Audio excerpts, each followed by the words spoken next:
வேஸ்ட்டான serial அப்படிங்கிற பேரை வாங்கிக்கிட்டு ஏன்டா வேஸ்ட்டாக ஓட்டிக்கிட்டு இருக்கீங்க அப்படின்னு சிந்து பைரவியை சொல்கிறவங்கெல்லாம் கமெண்ட்ஸில் சொல்லிங்க ஃப்ரெண்ட்ஸ். ஆனால் ஆமாங்க, கொசு வலையை எடுத்தாந்து கட்டுறது என்ன? நீ இது தேவையில்லையே, வாயை திறந்து அவன் பொண்டாட்டின்னு பஞ்சாயத்தில் சொல்லியிருந்தாலும் முடிஞ்சு போச்சு.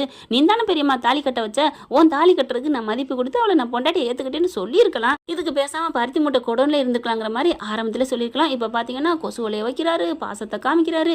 இதை அவங்க தங்கச்சி பார்த்துட்டு சொல்லி கொடுத்து பெரியம்மாட்ட சொல்லி அந்த பெரியம்மா மண்டையை ஆட்டி ஆட்டி பேசுறதுக்கு பார்த்தீங்களா, 5 வயசு பிள்ளை பேசும்ல, அம்மா அம்மா அடிச்சுட்டாங்க அப்படிங்கிற மாதிரி, இனிமே நான் என்னன்னு பார்க்க மாட்டேன், உன்னை வீட்டை விட்டு விரட்டிடுவேன் அப்படின்னு அன்னபூர்ணி சொன்னேல, பலார்னு 2 பக்கெட்டு குத்தணும் போல தானங்க தோணுது.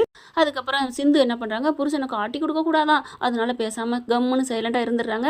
அடுத்து அந்த கொசுவலையும் பிடிங்கிட்டு போயிடுறாளுங்க ஆத்தாளு மகளும். அடுத்து பார்க்குறாரு, ஐயோ பாவமே எப்படி தூங்குவா அப்படின்னு நினச்சிட்டு இருக்கல, பக்கத்தில் போயிட்டு டாக்டரே எனக்காக கொசுவலை போட்டியா டாக்டரே அப்படிங்கல. ஆமாம் சிந்து, எனக்கே பாவமாக இருந்துச்சு, விடு டாக்டரே, உன் அன்பு இருக்குல்ல, உன் காதல் இருக்குல்ல, எனக்கு அது போதும் டாக்டரே அப்படின்னு பச்சக்குன்னு கன்னத்தில் முத்தத்தை கொடுத்துட்டு ஓடுறாங்க. அவங்க தங்கச்சி அதை பார்த்துட்டு, அம்மா முத்தம்லாம் கொடுத்துட்டு போறாம்மா அப்படிங்கல. உடனே ஓடி வந்து, டேய் என்னடா அது, அவள் முத்தம் கொடுக்குறா பார்த்துட்டு இருக்கியா அப்படிங்கல. அம்மா அவள் கொடுத்துட்டு போனா நான் என்னம்மா பண்ண முடியும், நானா கொடுத்தேன் அப்படிங்கிறாரு. அடப்பாவி, இப்போ கூட என் பொண்டாட்டி கொடுத்தா என்னன்னு சொல்ல வேண்டியதானே, பெரியம்மாக்கு தான் பயப்படுற, ஆத்தாளுக்குமா பயப்படுற. அடுத்து என்ன பண்ணுறாரு, மறுநாள் நைட்டு வருது, என்ன பண்ணுறதுன்னு தெரியல, தவிக்கிறாரு.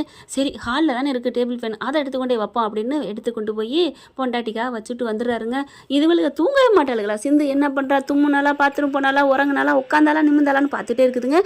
ஃபேன் ஓடிட்டு இருக்கு, அம்மா இங்கே பாருமா இன்னைக்கு ஃபேன் ஓடிட்டு இருக்குமா, ஃபேன் ஆட்டையை போட்டு போயிட்டாமா அப்படின்னு சிவா தங்கச்சி சொல்ல, மறுநாள் காலைல மறுபடியும் பஞ்சாயத்து, அக்கா இங்கே பாருங்கக்கா ஃபேனை தூக்கி வச்சு ஓட்டிட்டு இருக்காக்கா, அவள் கொசுக்கடியில் கிடக்கணுக்கா, அப்போ தானக்கா அந்த வீட்டை விட்டு ஓடுவா அப்படிங்கல. ஃபேனை ஏண்டி எடுத்துகிட்டு போனேன் அப்படின்னு அன்னப்பண்ணி மறுபடியும் கத்த, டாக்டர் பண்ணிட்டு பாரு போல இருக்கே, நான் என்ன பண்ணுவேன், ஆனால் ஃபேன் வச்சோன்னே அப்படி சுகமாக இருக்கேன்னு தூங்குறாங்க.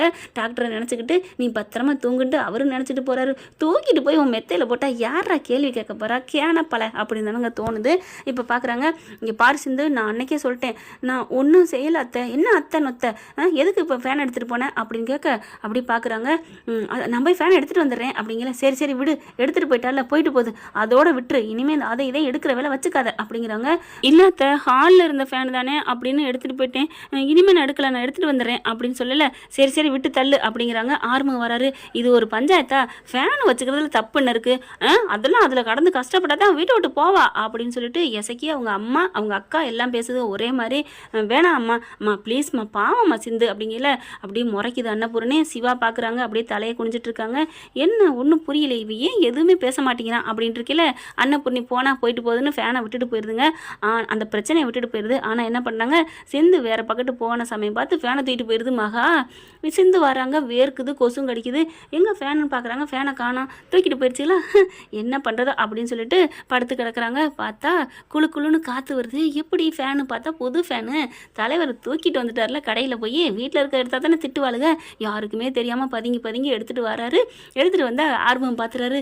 சிவா அண்ணே ப்ளீஸ், பாவம் சிந்து பாவம், கவலைப்படாதடா, இப்போ நான் எப்படி போகிறது, என்னை எங்கள் அம்மா கூப்பிடுது, அப்போ அதை நேரம் பார்த்து சிவா அப்படின்னு கூப்பிட, நான் பார்த்துக்கிறேன்டா அப்படின்னு சொல்லிட்டு எடுத்துகிட்டு போகுது. இங்கே சிவா கூட்டிகிட்டு, என்னம்மா இங்கே பாரு, அவளுக்கு இனிமேல் எதுவும் செய்யாத, நான் சொல்லிவிட்டேன் அப்படின்னு கத்துது. சரி விடுங்க அப்படின்ட்டு போகிறாரு.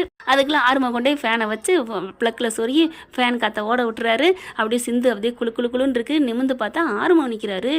என்னது ஆர்வம், இவர் தான் பண்ணாரா, அப்போ நம்ம டாக்டர் பண்ணலையா அப்படிங்கிற. கரெக்டாக பின்னாடி டாக்டர் நிற்கிறாங்க.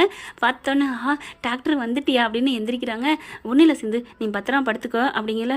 டாக்டரே ரொம்ப தேங்க்ஸ் டாக்டரே அப்படிங்கிறாங்க. விடு பரவாயில்ல அப்படிங்கிறாங்க. ஆர்வம் பார்க்குற, டே எத்தனை நாளைக்குடா நீ அம்மாட்ட எதிர்த்து பேச மாட்டியா, இல்லை ஆர்வம் நான் எப்படி எதிர்த்து பேசியிருக்கேன் அப்படின்னு சொல்லல. வேணாம் விடுங்க மாமா, அவரை திட்டாதீங்க, அவரை பற்றி எல்லாம் தெரிஞ்சுதானே நான் இந்த வீட்டில் இருக்கேன், நானா அத்தை மனசை நான் வின் பண்ணுவேன், அத்தை மனசை மாற்றி காட்டுவேன் அப்படிங்கிறாங்க. அதுக்குள்ளே வந்துடுது மகா. ஏய் இங்கே இந்த 2 பேரும் பேசிகிட்டு இருக்கீங்க அப்படிங்கிற. ஃபேன் ஓடிட்டுருக்கு. என்ன ஃபேன் ஓடுது அப்படின்னு சொல்லல. என்ன புதுசா, ஏண்டா நீங்கள் வாங்கி வச்சிருக்கீங்களா அப்படின்னு புட்டிங்கி தூக்கி எரிய போயில அன்னபூர்ணி வந்துடுதுங்க. நிறுத்து மகா அப்படிங்கல. என்னாச்சு அப்படின்னு பார்க்குறாங்க. இங்கே நடந்ததெல்லாம் சொல்கிறாங்க.